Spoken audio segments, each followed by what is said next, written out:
Good morning, everyone. Can everyone hear me? Yes? Okay, and now here is the important question. Can everyone understand me? So far, so good, because I have a secret to tell you all. I tell everyone that I that I only speak English and Alabamese, right? But then I found out from my wife that I also speak another way, and that is I speak too much. And you might laugh, but that is not a joke, okay? So the first thing I want to say is thank you all for allowing me to be a part of your morning, a part of your lives, when you could be doing anything else. A couple of things that I want to do right off is I am the son of a Navy man, of a sailor, of a blue jacket, and I would be remiss if I didn't take this opportunity to just start out by just giving honor where honor is due. So if we have any military veterans, family members of vets, active service personnel, their family members or reservists, I just want to say from the bottom of my heart, thank you for your courage, for your sacrifice, for your bravery. Because it's because of your willingness, because of what you do or your family members do, that we get to enjoy a day like today. And we don't take that lightly.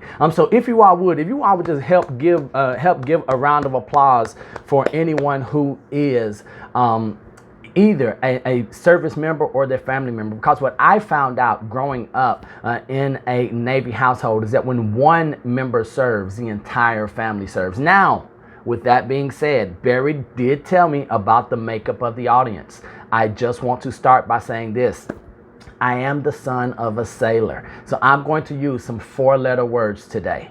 And I'm just going to tell you what those four-letter words are. The four-letter words are going to be discipline, commitment. See, different four-letter words, right? You guys are like, oh my gosh, it's gonna get spicy here in the morning. No, it's not that spicy. So we're gonna talk about discipline, commitment, respect, things like that many of us don't really think about when we come to building our physical brand. But that's exactly what we're going to do.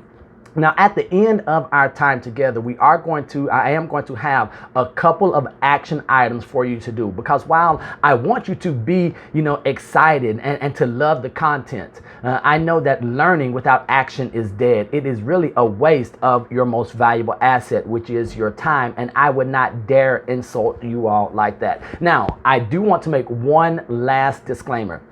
So this is where you all are right now. This is the company gathering, right? This is what we would consider in Alabama a company picnic. And so the idea that me and my family and my companies have back home, be careful who you bring to the company gathering, right? Because how they act, what they do is going to have an impact, and is going to be a direct reflection on the person who invited. So with that being said, I just want to let you all know that anything I say, anything I do is covered by Mr. Grooms, okay? So if I say something that steps on your toes, just look and be like, can you believe that Barry invited this guy to the company event? He should be kicked out. So if you guys want to have a coup and get rid of Barry, hey, I'm just here, all right?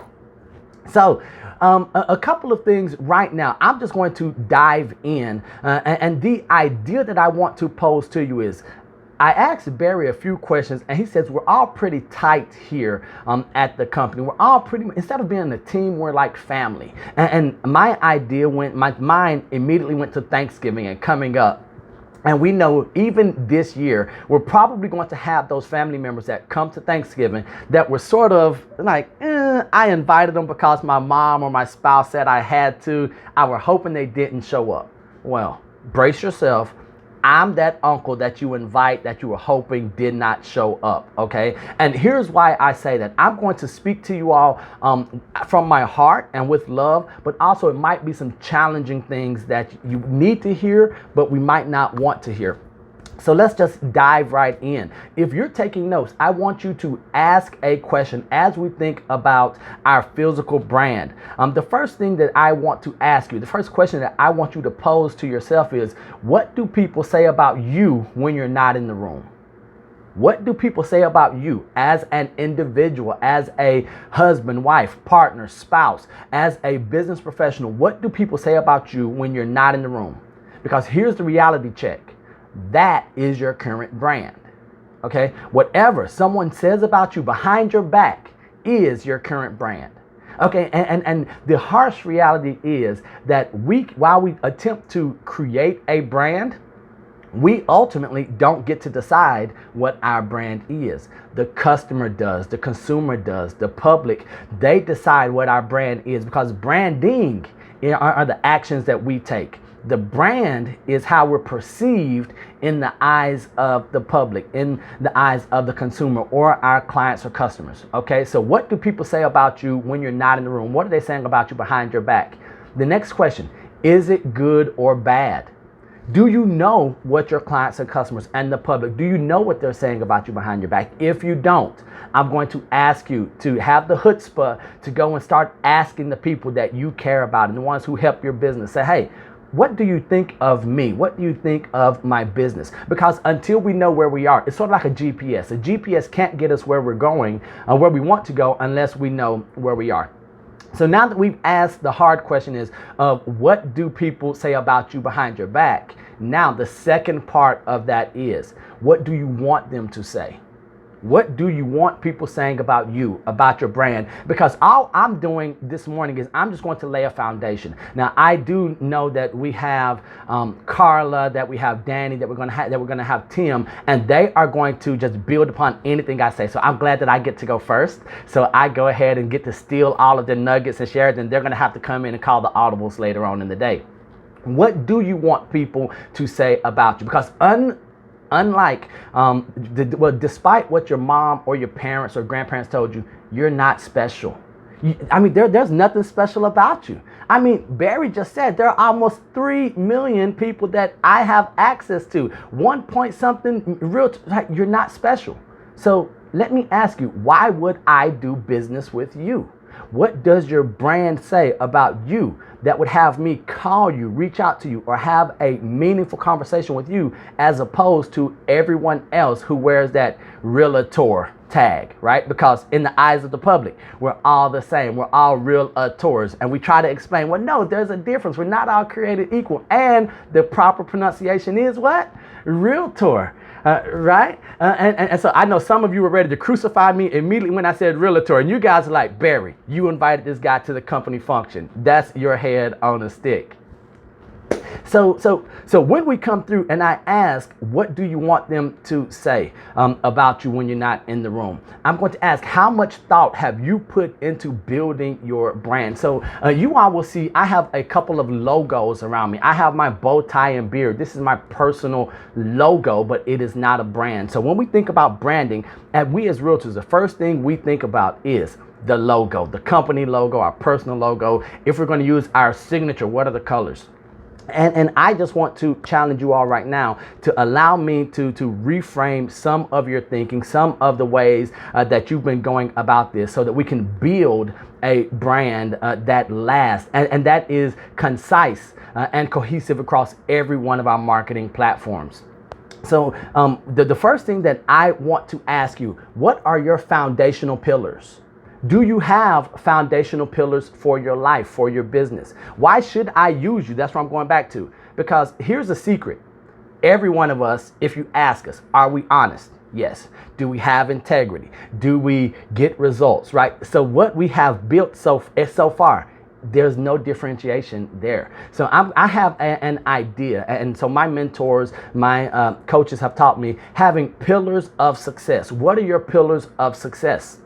For me, I have 4 pillars of success, and this is where I want to go ahead and give you your homework right now. Over the next, I would love for you all to have this in the next 30 days. What Barry said, in the next 30 days, I'm going to challenge you all, because this is the elite group. So this is the fast class, right? So this is the AP class of realtors. I can see by the way you all are smiling. Some of you are like, I'm glad you said it about me, because I would never say it about myself. Now, you would probably say about maybe the person sitting next to you or beside you, like, yeah, this is the AP class, but how did they get in here, right? And if that's the case, don't nudge them, especially if it's your partner or your spouse. Don't do it. I've tried it. It's not going to work. So your foundational pillars of success for building your brand is not a logo or a slogan. It is not a tagline, a catchphrase. Your brand is nothing more than, these ideas and systems and values that you have that we express either visually or verbally. So your brand, remember what people say about you, is nothing more than your core values and the systems that we have. So for me, I'll just share you all right here. So these are my 4 pillars of success. And I know you can't see them, but everything that I do, everything that you do should fall back to your physical brand should come back to what are my pillars of success. What's my foundation? For me, I have 4 words in everything that I do that go back to my pillars of success. Excellence, service, leadership, and growth. Those are mine. Excellence. Everything we do is done with the spirit of excellence. Service, over sales. Leadership. Everything rises and falls on leadership. And then growth, because the belief is if we're not growing, we are falling behind and dying. And so you'll see, did I say anything about production? Did I say anything when it comes to my brand about being the #1 agent? Or did I even mention sellers or buyers? No, I did not. Why? Because I believe that building a lasting brand requires us to be consistent. And that's that 4-letter word. That's my sailor talk, consistency in who you are. And then how you're going to communicate that either visually or verbally across all platforms. So the idea of creating values. What are your values? So for me, I know that Barry mentioned that I specialize in high-end, affluent individuals and global. Well, why? I'm a first-generation realtor from Alabama who knew no one. The very first conversation I had when I came to Miami was in a McDonald's drive-thru. And my previous stop before Miami was I stopped in Orlando. So I said, hey, I'm in Orlando. I had Chick-fil-A in Orlando. I drove down to Miami. So now it's time to eat. I go to the drive-thru, and to my surprise, I am in another country. How do I know I'm in another country? Because in a drive-thru, when someone can't see me, they start speaking Spanish through the drive-through order thing. And I say, oh my gosh. So all I could say is #1, because I figured #1, numero uno, cool, we got that, because that was the Big Mac meal. Now, I don't know when I'm in this area if we're using pesos, are we using euros? I don't know. So I think I ordered #1. I knew how much a Big Mac meal cost in Orlando. So I think I just gave the woman like $20. Like, hey, I don't know. I had a 5, I had a 10, and this was 17 years ago. Here, just take the 20. If you give me something back, cool. If not, fine. But that's when I realized, that's when I came in and I said, well, what do I want to communicate? How do I want to be perceived? What's going to be my brand? What's going to be said about me outside? How can I communicate value concisely? So now we come back and you say, well, Neil, how is it that you're working with affluent and global? Because I saw what my strengths were. I'm going to ask you, in building your physical brand, what are your strengths? Because, you see the logo here, you see world-renowned real estate, and our catchphrase, our slogan is locally known, globally recognized. Well, Neil, why did you go into luxury and to global? Because my strengths they align very much so with the clientele that I'm looking to work with. For instance, I say ma'am a lot. I say sir. Raised in the military, ma'am, sir. Guess what? Down here in South Florida, I don't know what it's like for you all, but when you say ma'am to someone, what do they say? You make me feel old. Don't say that. And I remind them, my mom is still living. And if she hears me say yeah or yes and not say ma'am or sir after it, she might take me across her knee. When it comes to the global side of business, knowing that I value relationships more than transactions, that was one of my strengths. So I took what I have, who I was, and I said, okay, this is how I'm going to build a brand, not around sales. I'm not going to build a brand around real estate. I'm going to build a brand around my core strengths, around my personality. And if that happens to allow me to thrive in real estate, then it's going to be so much easier. Okay, so any questions right now, or are we good? Because I do want to check, because I know that what I have to share, but if you all do not have any questions, or if it's not relevant to you, then everything I'm saying is pointless.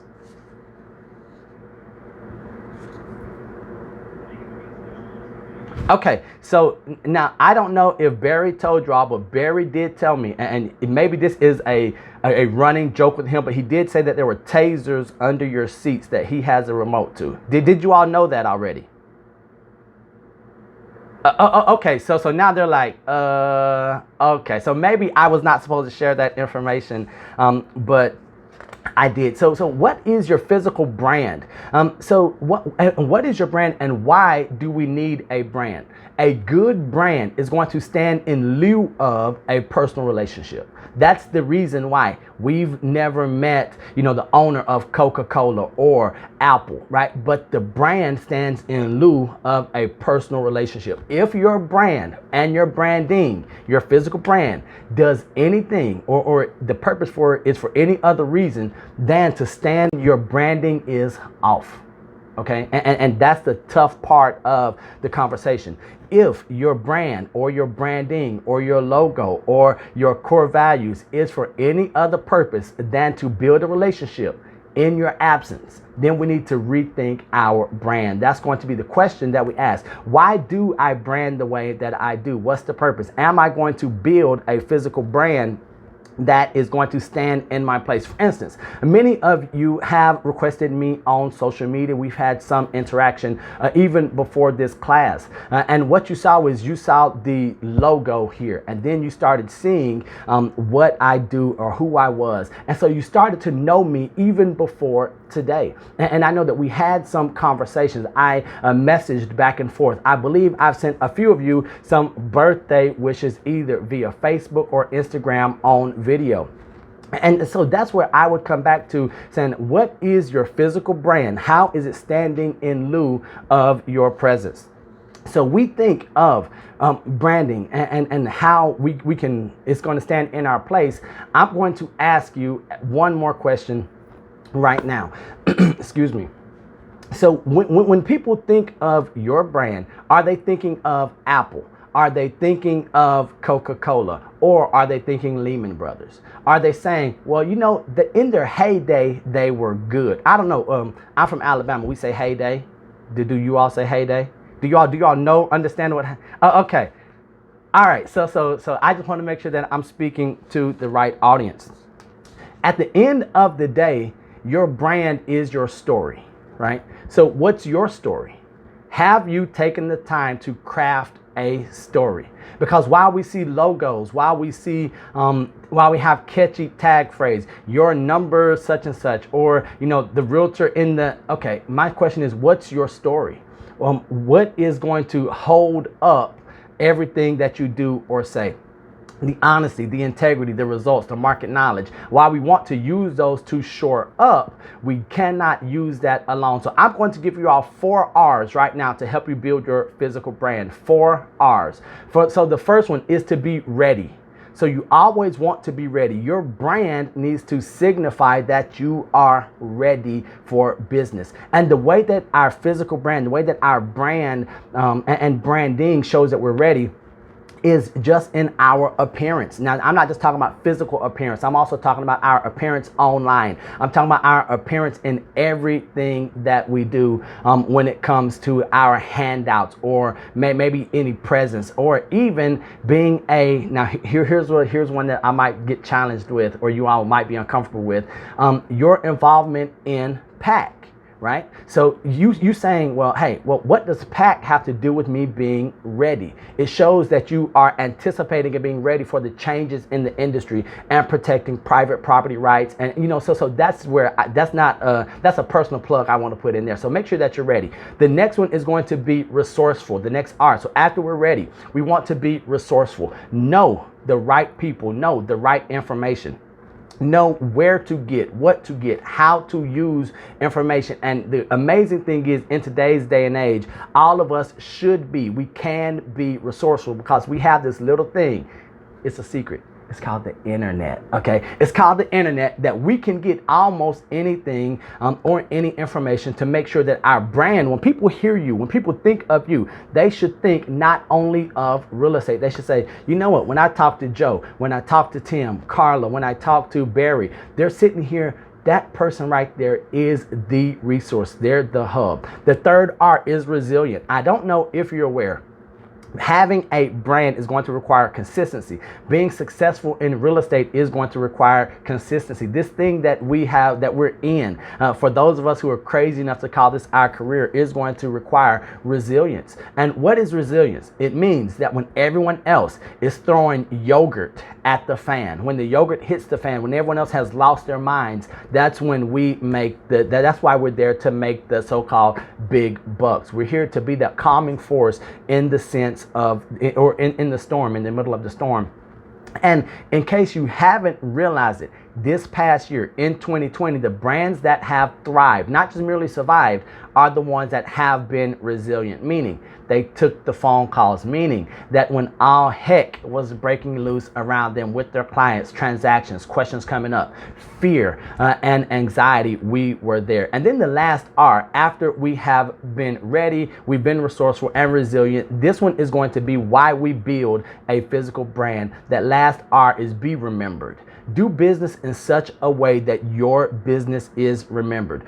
So if my time here with you today, if the only thing you remember about me is a logo that's on my shirt or the bow tie that I'm wearing, guess what? I have failed. Why? Because my branding is more than a logo or a slogan.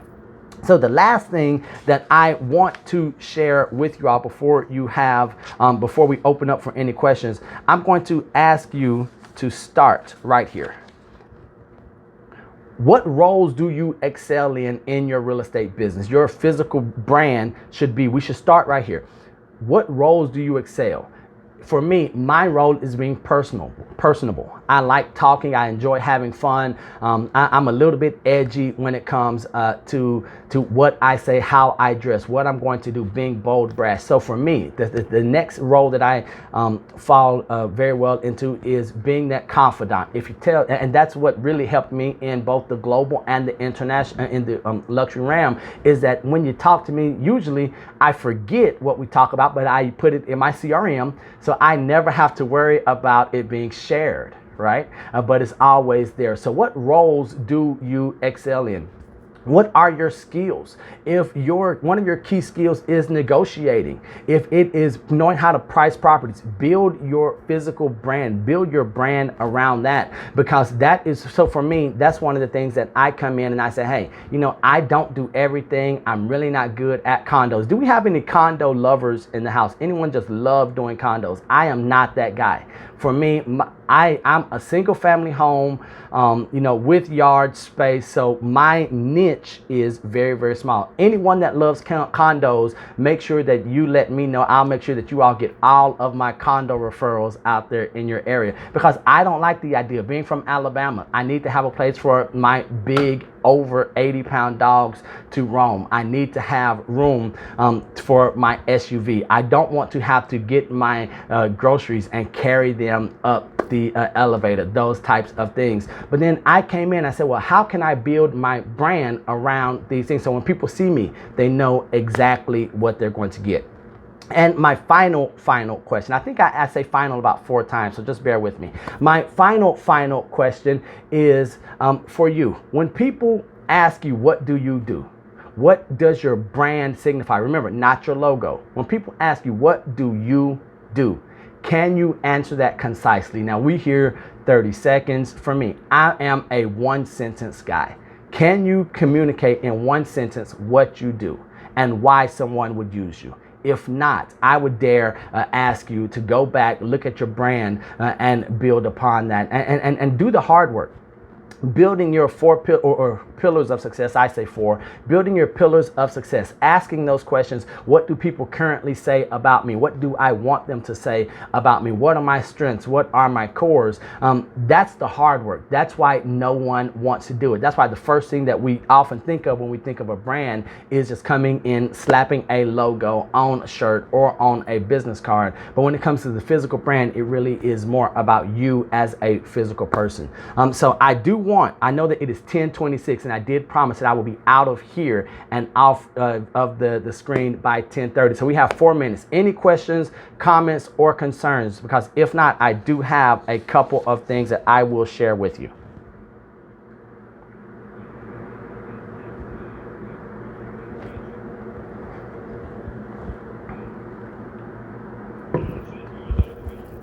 Rachel, you got it.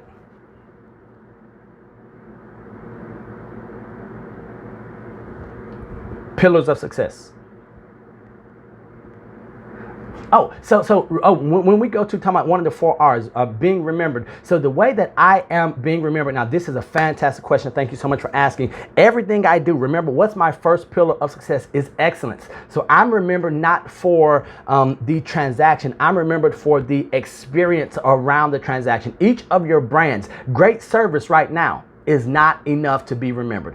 When McDonald's started doing the self-serve kiosk where you go in and type in the food and you get the little number and put it at your table and they bring the table to you, great service went out the window, right? Because now everything is measured in my head by, if I can get delivery at McDonald's, if they're going to bring the food out to me, now how can I take that up a notch? So these are a few of the things that I'm going to ask you all to do. One of the first things that I do to be remembered is I just go the extra step. What is your competition doing? So I just go the extra step in everything that I do. One of them is this right here. This is my pre-marketing book. Okay, and the pre-marketing book, it cost me about 14 bucks. I use Peekaboo, Picaboo, or Shutterfly. All this is a photo album, right? So how do I be remembered? I know that when I have a marketing consultation, I'm going in, I'm having this couriered to the seller before I go in and I actually get there. Now, what do my competition know that once they walk into the property and they see one of these on the either, I would say coffee table. I don't think people have coffee tables anymore. When they see this on the island or such, they're going to say, they're talking to Neil. I have a really good idea. And so the way I'm remembered is, and here's a little note that I'm going to share with you all. Be perceived as an expert. And the way we're going to do that is this is my brag book. Now I call it a pre-marketing book, but this is my brag book. We're going to go in, and in here, you're going to talk about, yes, your system, your process, but I'm going to ask each of you to do something like this right here. Now, all of you have, well, let me ask, does everyone in here have friends? I don't know. I don't want to make any assumption. Okay. Okay. See, the reason I asked that, I believe if Tim wasn't in the room, then we could say yes. But since Tim was in the room, not everyone has friends.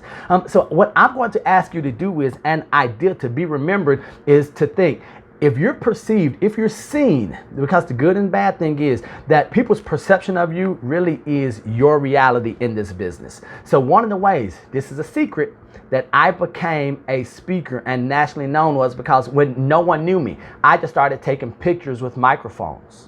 Okay, and I would put that in all of my marketing and all of my advertising. Why? Because people will see you as an expert if they see you with a microphone. Right now, at this very moment, I have a lavalier mic underneath here. Why? Because the audio, when I'm teaching, I repurpose that. I take snippets. So that's one of the ways that I am remembered in, with my clients, with my customers. Another way, when I say go the extra mile, how many of you have a car service right now? The answer should be everyone. Why? Because you have access to Uber, you have access to Lyft. One of the ways that I'm remembered with my clients coming into South Florida, whether they're coming into Fort Lauderdale or Miami, I have my driver pick them up.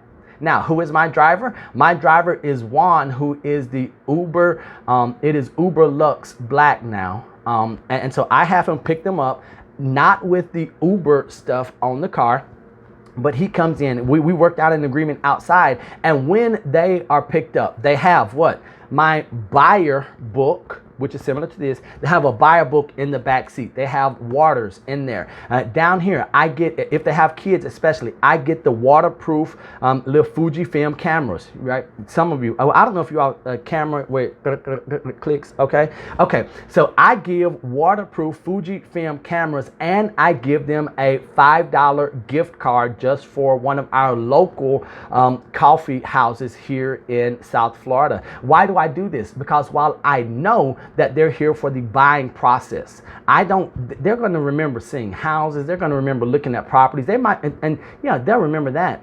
But what are they really going to remember? They're going to remember getting the photos. They're going to get a photo album of things that I'm going to have Juan when he's taking pictures. He's having conversations. He's asking them how was their flight. So by the time he drops them off, he's already transcribed the conversation that he's had and sent it to me, right? So these little things that go beyond sales, you should want to be remembered for more than the color that you wear. You want to be remembered for more than, your dog. And I have dogs, I love dogs, but you want to be remembered for something, from the way you make people feel. So I hope that answered your question, because people will remember how they feel much longer than what you said. They'll remember how you made them feel much longer than the transaction or who their realtor even was. Our goal is not to be a realtor. Our goal is to become a person's friend who is a realtor. Okay? I know that was a long-winded answer, but that's just one of the ways. Okay, and thank you so much, Carla. And so here's what I'm excited about, Carla. I can't wait, because you don't know this, but I'm going to be getting all of your nuggets and all the tidbits that you all are going to be sharing. So hey, I'm going to not steal. I'm going to borrow. You got to be careful. You never know who's listening. So here's where it went off with me. I decided, because in case you don't know this, it's hard to sell real estate. And I know people are going to say, no, it's easy. For me, it was not, right? It's hard to sell real estate. It's dang near impossible to sell real estate to people who don't have money. Okay, I don't know if you all have had that experience. So what I said was, who do I want to be? It really started with the decision. Who do I want to be? Now, some people might say, well, hey, I only want to work with vets, or I want to work with relocations. For me, I said, man, who do I want to be, and how do I want to be perceived? So for me, it was one of those self-fulfilling desires. That's why I work with who I do. That's why I've gone after what others might see as unattainable. 67% of my business is done with people whose primary language is not English. Right? And so when I can come in and I can say, well, hey, how can I push myself? Remember, one of my foundational principles, my pillars of success, is growth. How can I grow? How can I challenge myself? So that was the light. Now, how it really happened was that, first thing, treat everyone the same. If you build a business and a brand that is built on foundational values, then regardless of who you work with, you're going to really excel. So to answer your question, Carla, directly, I was working with a TV personality who no one wanted to work with her. She was big in the she's a Telemundo star, but she was looking for about a $50,000 condo. Right? She was recently divorced, but she wanted a $50,000 condo, and that was going to be her very first real estate purchase. But it was going to be her investment purchase. So she was reaching out to agents, she was reaching out to realtors, saying, hey, well, I need someone, I want to buy a $50,000. And guess what everyone did? Nah, it's not worth my time. It's not worth my time. I didn't know who she was. 50,000? Sure, cool. Let's work. Let's get this. So we start working, and then I find out who she is, because her phone's always going off. We go to properties, and then lo and behold, she's always being driven by someone. And I'm just thinking, okay, maybe she doesn't like to drive. Me and her driver started having conversations. Come to find out, she starts purchasing a number of properties, and then she says, Neil, I'm ready to buy my dream home. All right, cool. Everyone has a dream. 300,000 can get you pretty close to your dream. No, add a zero to that, right? So then we go from looking at, I think we did about 6 small condo units in Opa-locka, like one of the toughest, roughest neighborhoods down here. We did about 6 condos ranging from 50,000. I think 54 was the highest. The lowest was about 44,000. Okay, and then her next purchase was 3 million. And she says, you know what? Who you are draws me in. Who you are really pulled me to you. And so that's where it goes back to, and just on the idea of building a brand, and it has to be authentic, ladies and gentlemen. If you are inconsistent with the message that you're trying to communicate, their BS factor for people nowadays, their BS meter is so finely tuned that they're going to sniff you out. right? They're going to say, okay, I see what you say. I see what you try to portray to me, but who you are is inauthentic, right? It doesn't align with what you say. So for me, it went off when I realized that I could work on a $50,000 transaction, work with the same caliber of people at $3 million. The $3 million sale was much easier than the $42,000 to the $53,000 transactions. And I made a few more peanuts and pennies than I did working those other transactions. So for me, it was one of the things. I made a decision, who do I want to be? Now, with that being said, I did not get into the luxury and the international part for about 7 years. So before that, I was learning, I was okay. But to be frank, for 7 years, I was not thrilled. I didn't just absolutely love what I was doing because of it was the grind and it was going in and not being able to speak a primary language down here. And so I had to say, well, who can I work with? How can I get over these hurdles? I'm still taking, Spanish 101 after 17 years. Right? Who would have thunk it? But then I figured, well, if I'm not that good at Spanish, what language do I speak that is universal? And that language was respect. So then that's when we go back to our core strength. So my core strength is being respectful, being timely, making sure that I'm consistent in what I say, being authentic, being personable. And so many of what I already had and who I was aligned with the people, aligned with what people that I wanted to work with, what they were looking for. And for that same reason, that's why many of, I just can't work with flippers, right? Like for me, like the investors that flip, who are all about the transaction and the deal, my skills, my values don't align with all the time what theirs are. Hey, get the deal done, whatever it takes. And for me, it's more of the building relationship, higher context type of cultures. Okay, so the first part, Mike, thank you for the question, because now I get to tell you all the hard news, the stuff that no one wants to talk about. And I'm going to say a word, and it's a naughty word. It's called naked, right? Yeah, when I say it, I smile. Naked. You've got to get naked in front of the mirror. Not physically. Now, if you want to do this with you physically in front of a mirror, naked, hey, by all means, you do whatever you do. Just make sure the doors are closed and the Zoom camera is off. Okay, but you're going to have to really get naked and say, this is who I really am. And that's scary. And I believe that's where so many of us have told ourselves stories long enough that we believe we're something that we're not. Are you courageous enough to say, well, this is who I really am? Are you willing to put into your GPS right now? Are you willing to say, okay, now I see why I've never made it to my destination, because Siri, my GPS Waze, doesn't know where I am right now. And unfortunately, there is no red or blue pill. There is no shortcut. It's going to require you to come and say, all right, well, okay, we're going to do this. Mike, time for me to talk to myself. Mike, here we go.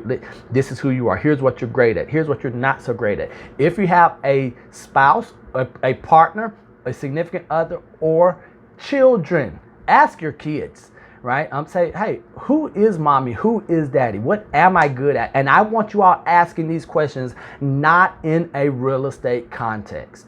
I think that we try so hard to be one thing as real estate agents, brokers, professionals, and realtors that it doesn't align, that we never ask, who am I? What makes you happy as a man or woman? What's going to get you up? What keeps you going in this pandemic? So here, Mike, here's a great thing to ask you. Ask yourself, in this pandemic, what has brought you the most joy? What keeps you getting up, right? Because for me, everything is excellence. That's why I get up. And when I say I wake up at 5:30, when I say I get up, I am up. And my wife, so I am like a sports car. My wife is more like a semi-tractor trailer, right? So she's got to get primed, because if you shut her down, guess what? She's like, hey. And I do say this to her face most of the time, all right?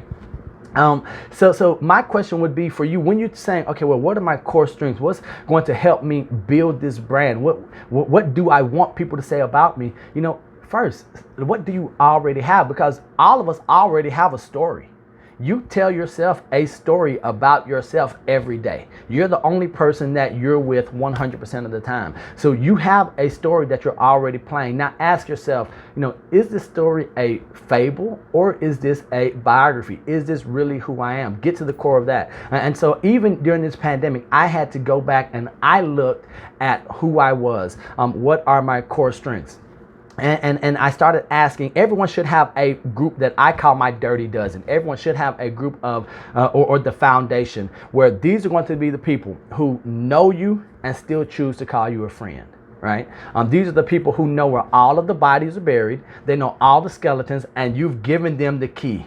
Or they know where, and they have the shovel, and they're like, nope, we're going. Like everyone should have that, because I believe that's going to be a big part of your foundation and figuring out who you are. Now, here's where the courage comes in.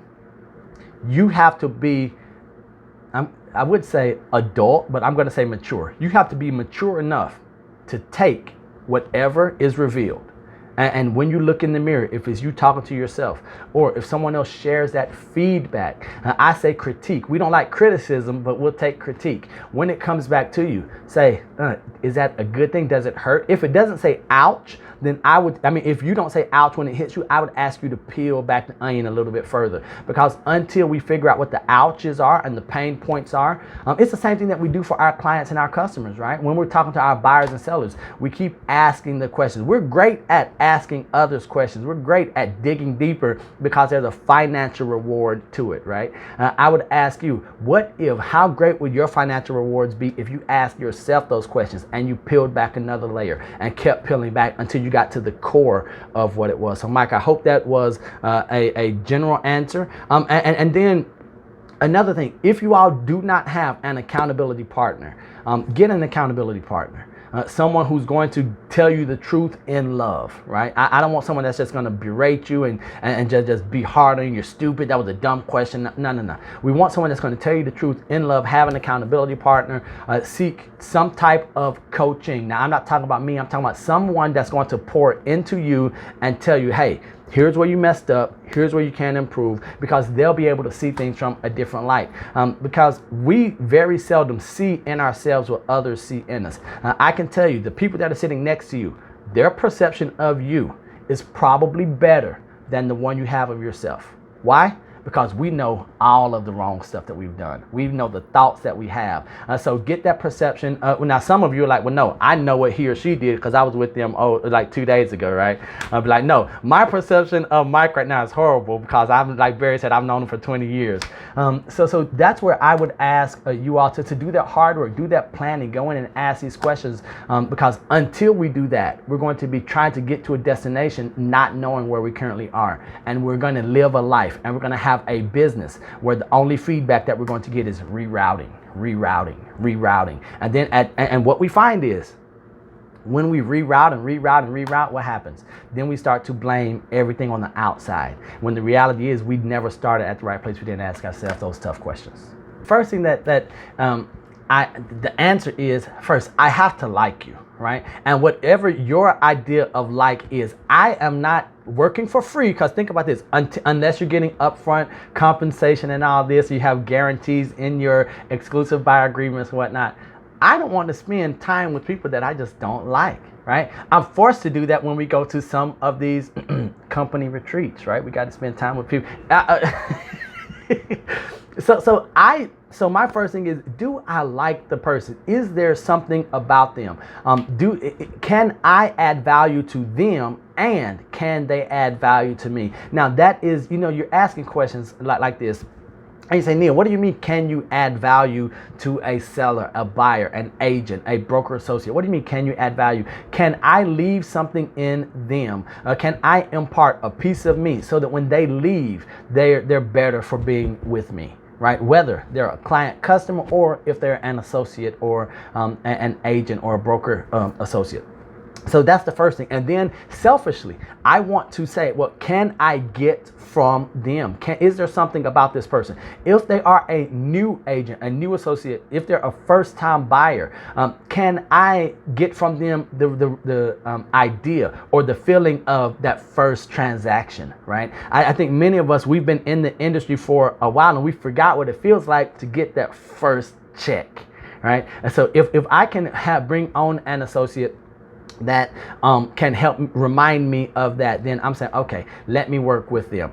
The next thing that I'm looking for in everyone is loyalty, right? And this is buyer, seller, agent. I mean, I'm asking for loyalty up front. That's one of my very first conversations that I have on the business side of it, from any type of agency relationship, or if we're talking agency relationship with a buyer or seller. I'm saying, hey, listen, you're going to have all of me. And what this requires is that sometimes I'm going to have to say yes to you, and I'm going to have to say no to my son and my wife. In order for me to do that, I need the same thing from you. I need loyalty. I need, to build a relationship. And once again, this is why I remember when I was talking about who can I work with and who can't I work with. For that same reason, when I ask for loyalty, exclusive agency, in some instances, I'm sitting here and I'm saying, well, hey, here's who I am. This is what I'm going to get. And then if not, then I'm not your guy. And I'm not afraid of walking away from business. Now, I'm not telling you to walk away from business, but I know for me, my time is so valuable that for me to say no to my wife, and if you all know my wife, you understand how challenging that is for me to say, right? Because she is just a total package. So it's hard for me to say, okay, am I going to give my time to this person over my wife? Am I going to give my time to this person over my favorite hobby of fishing, right? For me, those are the two things. I have to like you, and then I have to say I can either get something from them, and not financially, but I want to be poured into. I want to be better at the end of the day. And then lastly, I'm going to ask, how hungry are they? Les Brown is always talking about, you got to be hungry. But my thing would be, I would ask, how hungry are they in the profession? How much are they learning outside of our conversation or our times together? All right. If my first feeling for them is, or if they have a question, if the first thing they do is ask me the question, then I'm like, okay, I don't know. Yes, you can ask the question. Jim Rohn always says, it's okay to ask the question, just don't ask the question first, right? What have you done? What have you looked for? What have you tried to do on your own? With our resources in Florida, in NAR, even at your brokerage, at your company, I think there are ways that if you show you have some initiative, if you're hungry on the agent side of it, for buyers and sellers, how hungry are you? Are you doing what I ask you to do in a timely manner, right? Is the communication there? Have you put any skin in the game, either in putting, and I'm not asking for upfront compensation. I'm asking, have you put escrow money in, even though we don't have a contract yet, right? Those little things. Have you done the repairs? Did you get an appraisal up front? There are little things that in the process during our initial consultation, whether the buyer consultation, the marketing consultation, and when I say marketing consultation, that's the same terminology for listing. So we just call it marketing consultation as opposed to listing presentation. And on a side note, to build a brand of excellence for all of you, get away from doing presentations. Do consultations. Okay. Presentation means I'm selling something to you. Consultation means I'm going to invite your input. Okay. Consult. We do not present. All right, so that's just that added thing. So have a marketing consultation and initial buyer's consultation instead of a listing presentation. Now we're going to use the same form, we're going to use the same CMAs, all that, but then just how we say things, how we phrase them will be a little bit different. So to sum up, Barry, I'm looking at someone that I like. I'm going to make sure that there's something that I can give them and that they can give me, and then they must be hungry, motivated, ambitious. And now with that last one, ambitious, hungry, motivated, sometimes we can't find that out until we've invested some time and we've worked with them for a little bit. Now on that, if I see that someone is not the right fit, either in my brokerage or working with or as a buyer or seller, fire them. Okay? Hire slowly, fire quickly. right? Hire slowly. So if you're going to have a buyer that you're going to sign up to work with, make sure you ask all the right questions and make sure that the inventory or the product that they're looking for is available. If not, maybe you say, we're not going to jail. And then when that's something on the inside, when you start seeing that your core values or that little nudge on the inside of you is starting to feel uneasy or getting out of line, say, you know what? I have this feeling. I think we need to part ways. It just isn't going to work. Now, real quick, Barry, so since you asked if there's something that you all can do for me, I just want to go ahead and ask right up front, right? Because you guys are like, dang, this guy right here is bold. So I open every talk, every speech, every presentation that I do the same way with honoring the military. And then I close everything I do the same way because this is, remember, we go back to our pillars of success. What's the brand? What's the feeling? You remember how I made you feel after you have forgotten what I said. Everyone's going through stuff. I have stuff. You have stuff. I don't care how put together Carla is. Carla has stuff too. Don't let her fool you, right? So what and now her stuff might be Danny. I don't know, right? Sometimes that is the case. But what I do want to say to you all, I don't know when the last time you heard it. I don't know when the last time you felt it. But I just want to tell you from one to many and from one to one that I love you. There is value in you, that you are important. Your presence here, not only today in this room, but also your presence on this earth is valuable. You're still here for a reason. Don't ever question that. And so my ask of you today, besides one ask, is going to make sure you go through, identify what your pillars of success are. Identify those core things that make you who you are. What is your brand going to say about you when you're not in the room? Besides those business things, I'm going to ask you to do something. Today, before midnight, I'm going to ask you to tell someone that you care about, tell someone that you love or that you just don't dislike, right? Tell them how you feel. And many times for us in this industry, it's going to be those who are the closest to us. It's going to be those that we see every day, that we pass back and forth as we're in the chaos. Make sure they know how you feel. One of my themes in my life is I don't want anyone to ever wonder how I felt about them. I don't want them to say, well, I think he loved me. I think he cared. I think he enjoyed my time. So that's why you all heard Barry say, well, he knows whether I know he loves me. How do I know that? It's because he tells me, right?